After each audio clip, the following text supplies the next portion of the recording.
Indonesia.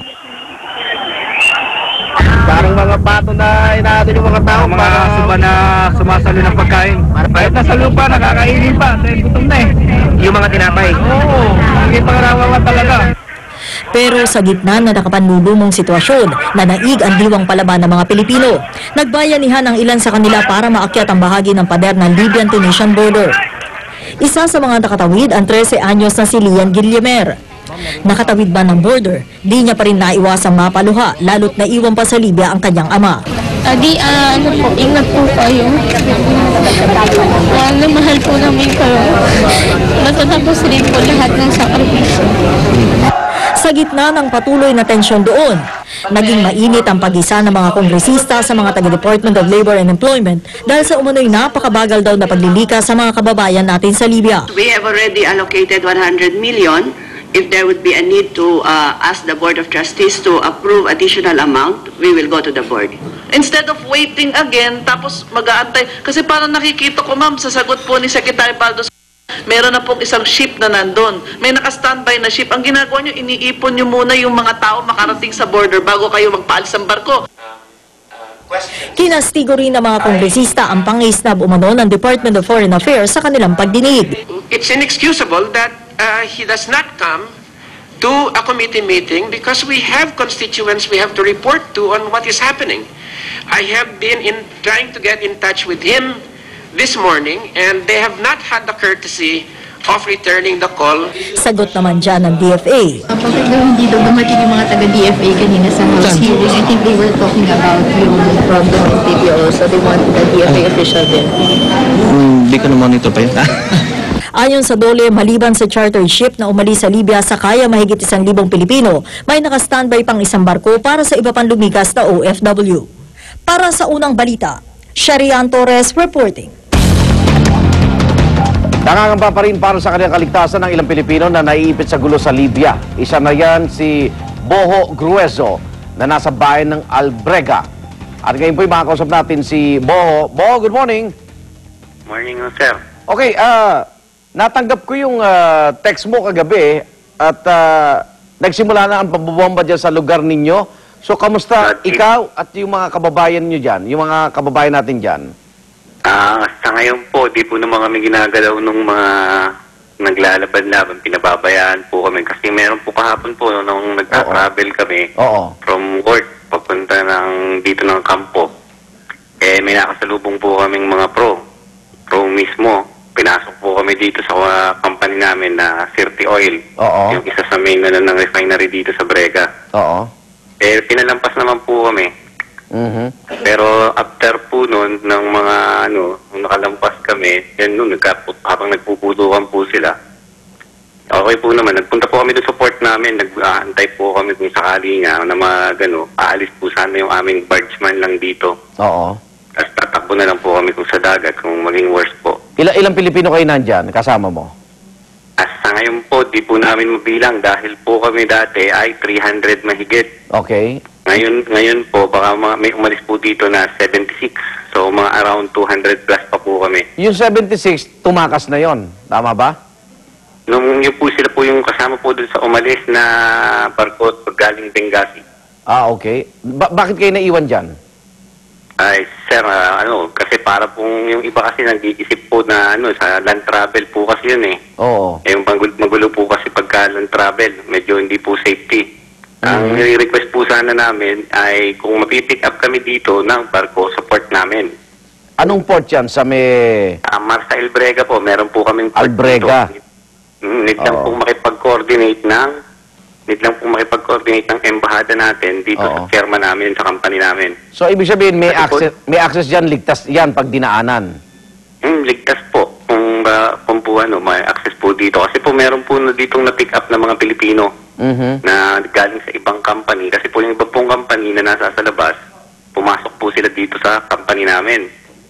Okay. Kasi nga po may port dito, pinick up po sila ng Bunati company po sila. Kaya Italian company. Teka, pinick up po sila. Bohot, maswerte na kasama natin ngayon sa studio si Secretary Rosalinda Baldos ng Labor. Tingnan natin kung makakatulong na, kasi naman to tulungan din to ng ibang departamento, no? Pabatiin muna natin, Secretary. Secretary Baldos, good morning po.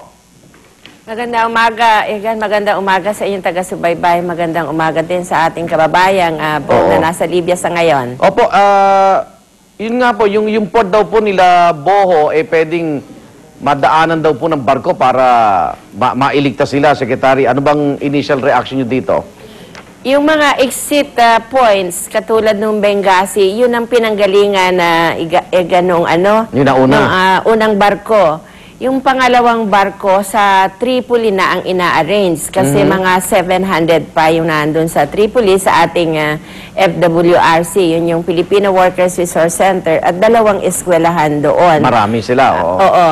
So, kung anong nangyari kasi doon sa Benghazi, talagang sa iba't ibang lugar din, nanggaling yung ating mga kababayan. At nung sinabi sa amin na marami na doon na nag-iintay para ma-repatriate, then tayo ay nag-charter na talaga ng barko.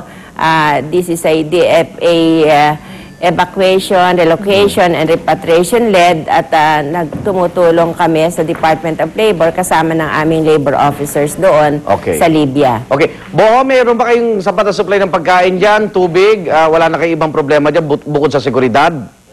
Wala po. Sapat po ang aming pagkain at saka tubig dito. Ganito gagawin ko para mabitawan na rin kita ngayon. Ibibigay ko yung number mo kay Secretary at personal na kayo makipag-ugnayan. Ha? Pero ngayon, nangangamba pa rin kayo dyan sa gulo dyan sa Albrega? Opo, kung mapapanood po yun sa TV, dito po kahapon talaga sila nagpakbakan. Nagpinagsaan po kami ng 2 bomba dito. Okay. Aeroplano po. Okay, bitaw muna ako sa Bo. Total, may number na kami dyan at may komunikasyon na ipararating natin ito sa mga kinaukulan. Salamat, ha? Sige po, salamat din po. Boho Grueso po, nasa Albrega. At Secretary, sabi ng ilang mga mambabatas mabagal daw yung aksyon ng DOLE at pati na rin ng DFA. Bagamat meron kayo natutulungan at napapauwi, marami din po daw yung naiiwan doon. So, kasi hindi ko alam kung, nahihirapan mo kayo sa, koordinasyon din no? Siyempre, lahat talaga may pagkabiglang nangyari dito, na napakabilis ang pangyayari, pero sinabayan din naman ang kilos ng gobyerno, ng DFA at DOLE, yung bilis ng pangyayari doon, kaya kaagad na nakapag-operate tayo sa ground. Sa totoo lang, Egan, doon sa ship na sana'y maglalaman ng 1,600 ayon sa mga naunang binalita sa amin, may nagpaiwan na 500 Ayaw umuwi. Ang tingin nila, tahimik na doon, normal na at safe na at sila'y nagpaiwan. So, bagamat may panawagan talagang ating gobyerno na lahat ng ating kababayan ay dapat nang lumikas, ay ito kasi mga highly skilled at professional sa malalaking kumpanya doon na nagtatrabaho na meron silang sariling desisyon kung sila ay mananatili pa o talagang magpaparepatriate na. Ang mahalaga, alam nila na ang gobyerno ay handa na tumulong sa kanilang una sa lahat yung evacuation nila, ma-relocate sila sa safe na place, and then finally ma-repatriate dito sa Pilipinas. At tulad na nasabi ni Bong, may mga kumpanya na tinutupad yung kanilang obligasyon na i-activate ang contingency plan at sila na ang matagumpay na nagdadala rito ng kanilang mga empleyado at yun ay pinasasalamatan natin. Secretary, isang punto na lang po. Ito inaasikaso yung mga nandun. Yung mga nakauwi na po, anong tulong naman?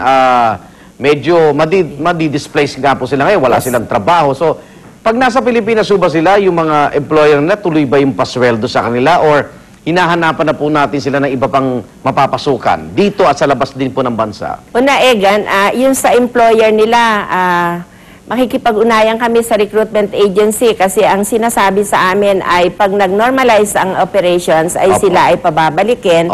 Pero kung sakali na hindi sila pabalikin, sapat daw ang kanilang job orders para i-relocate sila lahat sa ibang markado, sa ibang bansa, but particularly also sa Middle East. Dito naman, yung mga matagumpay at sa ligtas na nakarating, mga 1,576 na sila as of 5 p.m. today, may kaagad-agad na tulong na pantawid sa kanilang pangangailangan, lalo na yung umuwi ng walang dalang pera at maaring kung may pera man ang umalis doon na ubos na, merong 10,000 piso kaagad na tulong habang sila ay nag-iisip kung ano ang kanilang magiging plano at after na kailangan pa nila ang aming mga serbisyo, then nakahanda ang OWA Sa lahat ng regional offices nila, pwede silang pumunta. Meron tayong livelihood assistance program na kung gusto nang manatili rito at magkaroon ng small or medium